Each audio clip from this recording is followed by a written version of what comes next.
Now I'll show you how to dry brush the blush on this little duck. This is a little makeup I put here, and that works pretty good too. It's a little softer, and now I'm going to add a little paint over that because I want it a little more permanent. This is a fabric paint.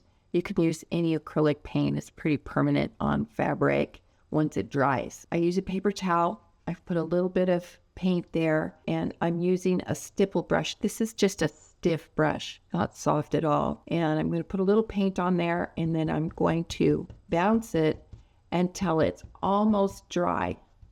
That's important. Otherwise, it's just going to look gloppy, okay? And then I just go up and down and bounce it till I get the depth of color that I want.